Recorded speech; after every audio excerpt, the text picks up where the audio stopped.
Assalamu alaikum everyone. Welcome back to third part and the last part of chapter number 1 of political science, that is post World War political development. We have seen the relationship between India's with other countries, then our foreign policy, our background of India, World War 1, the countries involved in World War 1 and World War 2, the Second World War. Now we will learn about the Cold War. We have seen even the Cold War, the effects of the Cold War, the regional organization, and these are the different effects of World War. Now the end of Cold War. See what happened, in the when the end of the Cold War is about to end. The economical economy of these both super strong country, first is America and second is Soviet nation of Russia, they have to pay a tremendous loss in form of economy. They have experienced, they have invested lots of money on their army and on their soldiers just to be strong. They come up with lots of new technologies and adopted new kind of technologies. They went with the good and latest weapon just to be superior with the other one. So let's start. The Cold War that had dominated in international politics since 1945 came to an end. It was an important event that happened towards the end of the last century. There were many reasons for the end of the Cold War, as given below. Now, see, these are the different, the reason why this Cold War is, about to end. The first, when the Soviet Union adopted the policy of opening up the economy, the state loosened up its control of the economy. Many countries, because of their war, the strong country is fighting against each other, but the other countries has to face this problem, and the economy dropped down in a very bad level. Then the president of the Soviet Union, Mikhail Gorbachev, implemented the policy of perestroika, that is reconstructing and glasnost. Due to these policies, the control over the media reduced. Important changes took place in the political and economical spheres, that is, these spheres were reconstructed. They give an impetus to the democracy. Now they started focusing the real issue, not between fighting among each other. They come with and they started concentrating on the real issues. So again they reconstructed or reinstructed restructure all the things. As this east european sorry as the East European countries under the influence of Soviet Union adopted the capitalist and democratic paths, the regimes there changed. The fourth one, the Soviet Union disintegrated and the several new nations were created out of it. Russia was the biggest country in the Soviet Union.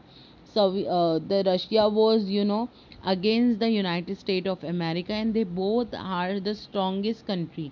Then afterward, the small nations, started joining the Russia, and the Russia is the biggest country now of the Soviet Union. See this. Now the post Cold War, after what happened between the after what happened because of the Cold War. The Cold War came to an end with the disintegrations of the Soviet Union, which till then had been a superpower. As a result, major changes took place in the world politics. For example, America remained the only superpower in the politics. See, now what happened? In the politics, America is remain the superpower. Now America is is a super country which is having best technology and the best political system. But what happened, many of the countries from very long they started fighting against the United States of America, but United States of America is still winning. A conducive atmosphere privileged for the growth in the trade of economic relationship between and among nations. Capital, labor market and information circulated throughout the world. Ideas spread freely as well. What happened, they have a command on capital, labor market and information. They have this command. They have the idea spread now freely after the Cold War. As all nations of the world decided to give priority to trade relations, the idea of giving aid to the other nations fell behind. Instead, efforts began to be made to establish economic relations. The descriptions of the country which was opposed to another has now changed from enemy nations to rival nations. See now what happened. See, this is a big word. Enemy nations to the rival nation. Enemy is like your you can say dushman. Enemy is your dushman. But we don't need this, because after the world war is end, we have to focus on the real issue, that is main is economy. So now we can say that they are our rival, or you can say the healthy competitor. Like if you are selling a 10 rupee soap and the other one is also sending the 10 rupee soap, so now you both are the rivals. Like that you are providing your own quality, he is providing his own quality. Now the customer has to decide which product they wanted to buy. But if you are doing it because of your enemy with each other, that one person is selling soap in 10 rupees and you are selling the same product in 8 rupees just to let him down, so that means this is a enemy nations. So they started giving more attention to the economic policies. The responsibility of United Nations has increased. The United Nations now had to take more concerted steps to maintain global peace and the security. Now they have to peace, security and peace. Like the countries are not fighting among each other. Take the one example of India. If the India started fighting with um, Iraq and Dubai and all, what happened? They will stop providing us the oil, the gas. Then what happened? We need to face the shortage of gas and oil. That the and many vehicles are still there in India which is run on obviously which is run on petrol and gas. What happened? Because of these, we cannot the function will not going to be they cannot run efficiently. So that's why we have to make a peace, or we have to avoid all these things. Environmental protections, fostering of human rights, gender equality, management of natural calamities now acquire to a global dimensions. Apart from all this economics, we have to face these problem also. That's environmental protection. Because of the other country, we are not surviving environmental protections. Then human rights, the human rights should not be declined, or then the gender equality, management of natural calamities. Many of like China is facing a lot of floods, so other countries are still helping them. If India is suffering from different natural calamities, then the other countries will also going to support us. Even today, if you'll take the example of coronavirus, what happened? WTO, that is World Trade of Organizations, made an agreement with Modi that we will going to support you. Now in which sense we don't know, but they will they come up with if you are having the economic circumstances, like still we are having lack of job is there, and we don't have proper sources of income, so they will going to provide. So these are the main things, main objectives of being in a relationship with other country. Now what is globalization? Globalization is the process of interaction and integration among people, companies and government worldwide. Now if you are doing business, if you are doing business inside the India on your, so what happened, this is your like internal business. When you are doing it globally, like you are selling your product to the other countries also, that means This is your globalization, that your business is all over the globe. See this. If you are if you will take the social media, if you are connecting with other country people, so that is also the globalization. See, it is written interaction, integration among people and companies, that's called globalization. Now see, after the end of the Cold War, trade economic relation between countries became more open. As been mentioned before, capital, labor, market information began circulating globally. The give and take of ideas among people all over the world grew. Due to these revolutions in the information technology, different events and development begins to known as everywhere.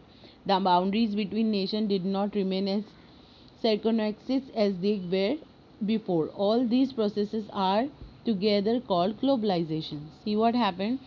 If you will see, India is the more productive in making the CA, the charter accountant. But what happened? The charter accountant, most of the charter accountant does not work here in India. They went outside because the value of charter accountant outside the India is more than in our country. So these are the that there is no boundary of talent technology. If the America is coming up with the new technology, we adopted that, we accept that. So there is no boundary globally. We started doing the healthy relation and healthy marketing system, import and export globally. Now, just as globalization had brought its benefits, it has also causes losses. For example, as the economics of different countries got linked with each other, trade increased, economics unifications grew, plenty of product becoming available in the market, but at the same time, the gap between the poor and rich nation did not reduce. What happened now? For we have like numbers of things to exchange with each other, but what happened at the one same product is in different like if you will take the soap of Indian soap, if you will take of Santul and all, these names are like Indian. You are first only Santul is then that people doesn't have any options, people don't have any option to buy the other one. But what happened, because of the imported product like Dove and Lux and all, we started going with apart from Indian product, we started going with the foreign products because we feel like this is more acceptable to our body or to our face. So then what happened, this is the problem. Indian people stop buying the Indian product more than they started buying the imported product, and because of that they have to import things, which is decrease the value of rupee. So these are the different problem we are facing also. Apart from only getting profits, we also benefits, we also have to face the losses. In this chapter we studied the global development from 1945 onwards. We understood the world in the Cold War period, the arms race and the efforts on disarmament. We also learn about the meaning of globalization. In next chapter we shall study India's foreign policy. We have seen all this Cold War and things happen, things get sorted after the post Cold War, and we have learned about the globalization also. In next chapter we will going to learn about the foreign policy. Till now we'll see here, till see here, then we'll continue in next lecture. Thank you.